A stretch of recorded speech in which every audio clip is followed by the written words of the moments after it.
Hey guys, I read a lot of non-fiction, mainly books on self-improvement, nutrition, exercise and longevity, and I'm always looking to learn more in these areas.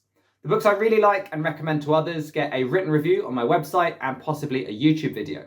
I also have a process when I read a book. I will take pretty comprehensive notes, detailed enough that I never need to reread a book in full. If I want to revisit a book, I'll simply look through the notes I made at the time. A few weeks ago, I was approached by a company called Shortform who do online book summaries. Looking through their catalogue, I saw not only a really nice overlap with a lot of the books that I've read, but also an opportunity to become more efficient at selecting new books to read, which I'll cover later on. First though, I want to talk about my own note-taking process. I think taking notes is a very valuable habit to have when reading non-fiction. My process has evolved over the years from initially writing them down on a folded sheet of A4 paper that doubled as a bookmark, to either highlighting passages on my Kindle or having more structured notes taken on my laptop. More recently, I've been using a tool called Obsidian to tie together ideas on the topics of health and longevity. Obsidian lets you tag related concepts, and in the graph view, it lets you hover and see what connections you've made. One thing to keep in mind is to make sure that the notes aren't too overwhelming.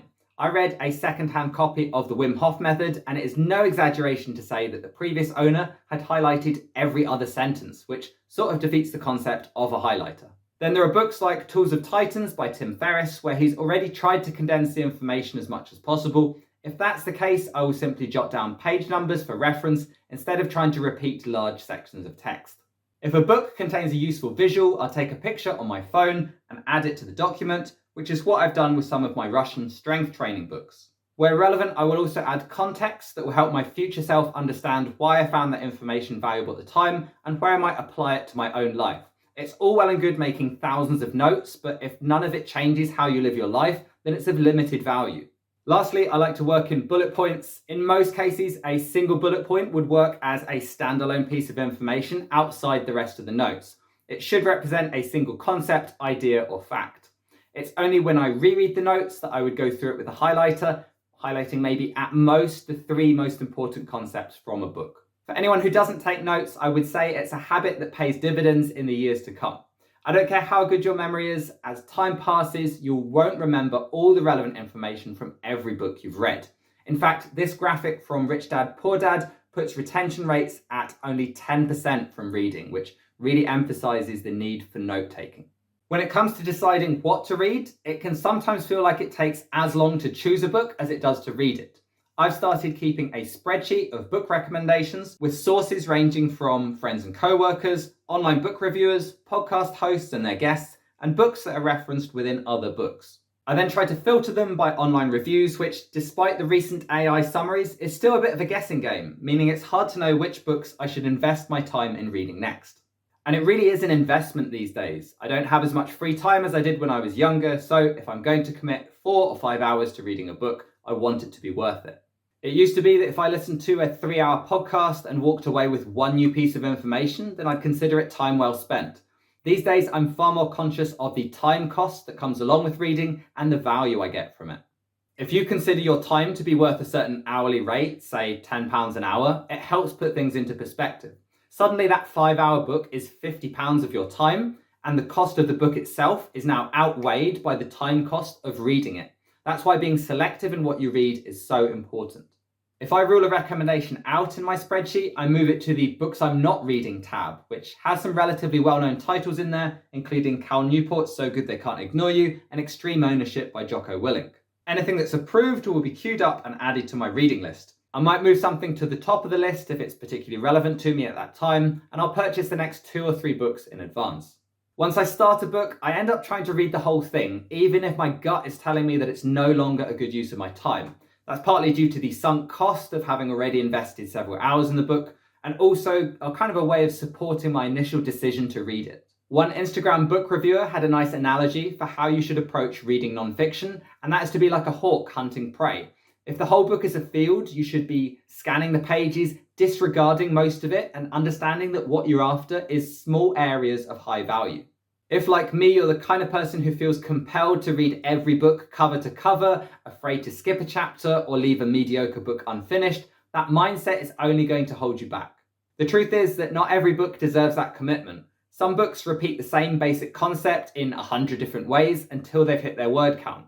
It can be very frustrating to read an entire book only to realise with hindsight that most of the value was in the first 20 minutes. There's a quote that sums this up quite nicely, which says that some books should have been articles, some articles should have been tweets, and some tweets should have stayed as drafts. So how does Shortform fit into all this? Shortform is an online resource that has summaries for popular books and more recently podcasts. Either search by category, by popularity, or simply type in a title. The monthly plan is $24 a month, just over £18, and the annual plan is almost a third off. In both cases, it makes sense to do the 5-day free trial in order to make a more informed decision. Most of my footage will be from the desktop site, but they do of course have a mobile app. Personally, I find my comprehension of something is better when reading it, but I have a few friends into the whole audiobook experience. They might like to switch to the audio version of a summary and listen to it while exercising or on their commute. I've only been made aware of Shortform in the last month, so I'm not going to pretend that it's been part of my reading process up until now. Instead, I want to talk about 3 ways I could see myself using the app going forwards. Firstly, it nicely complements the books that I have read, some of which were before I got into the habit of note-taking. I keep all my notes in a folder, and of the 50 plus books I have notes on, over 80% already have a Shortform summary, and they're adding new titles every week. If I pick one of my favourites, The Circadian Code by Dr. Sachin Panda, I made dozens of notes about the benefits of eating within a certain time window and the behaviours that will help with my digestion and sleep. When compared to the Shortform notes, they each have their strengths. By reading the whole book, I was able to pull out some insights that were very specific to me at the time that I couldn't see in the Shortform summary. One of these was that driving sleep deprived is comparable to driving drunk and should be avoided. I read this when I was doing shift work and driving home at 2 a.m, so it was very relevant to me. And from then on, I would sleep in the office and drive home the next day. The strength of Shortform is not only in the time-saving aspect of the summary, but in features like Shortform notes, which tie in concepts from other non-fiction books. In this case, there were 11 other books referenced here, only 3 of which I've read, which really enriched the whole experience. One example is a note about our response to stressors like hunger and cold from Michael Easter's book, The Comfort Crisis. I listened to Dr. Rhonda Patrick's podcast, and she often mentions hormesis, our body's adaptation to acute stressors such as cold or heat exposure, and it's something I'd love to learn more on. In contrast, further down, there's a note about ultra-processed foods, which is a topic I'm already very familiar with, having read titles like Salt, Sugar, Fat, Food for Life, and The Hungry Brain. So Chris Van Tulleken's book is unlikely to tell me anything new.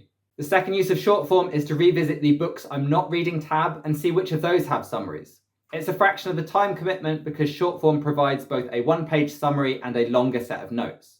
Let's try the book I dismissed earlier, Ultra Processed People. I can type it into the search bar and get started. Reading through the full notes took me just under 10 minutes with a slight bit of skim reading where it wasn't of interest to me. I made a single note, which I was able to highlight and then access separately in the highlights section of the app. I can then add my own note underneath, which is helpful because I might not understand why I felt this was relevant if I revisit it months from now. The final way I could see myself using Shortform is to discover new titles. I've already discovered The Comfort Crisis from the summary of The Circadian Code. If I go to the categories section, I'm first drawn to health, though I can see several other categories that appeal to me. If I order by popularity, I can see that I've only read 3 of the top 8. I've really enjoyed podcasts featuring Dr. Gabor Mate. Someone at work has mentioned The Body Keeps the Score, and there are 3 I've never heard of. Seeing the full title of Brain Energy made me think it's a bit too niche, but one of the top Kindle highlights mentions mitochondria, which I know is involved in one of the 12 hallmarks of aging. The Shortform summary mentions mitochondria 29 times, starting in part 2, so I could spend 5 minutes reading that section and then decide whether to read the whole book. There are also regular emails highlighting books I might like, as well as new releases. Add to that the books that appear in other summaries, and there ends up being plenty of ways to find new reading material. So in conclusion, if you want to get the most out of reading non-fiction books, it feels almost essential to be taking notes. Remember, of course, that's just the first step, because knowledge that you've gained and don't apply to your life just ends up being trivia. The real power of reading comes from taking action, implementing what you've learned, and making incremental improvements to different aspects of your life. Strategies like keeping a recommendation list and being more selective about what you read will make you a more effective reader over time. This doesn't mean that reading non-fiction should feel like a chore or work. There's still a level of enjoyment that comes purely from reading, but having a structured approach will ensure that the time you spend will genuinely add value to your life.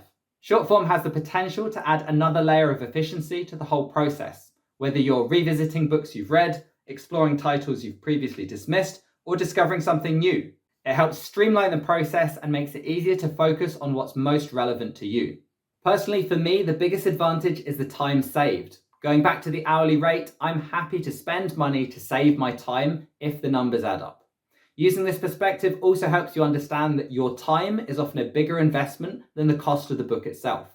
Finally, for those of you with similar taste to mine, I thought I would quickly recommend 10 books for you to read either in full or during your Shortform free trial.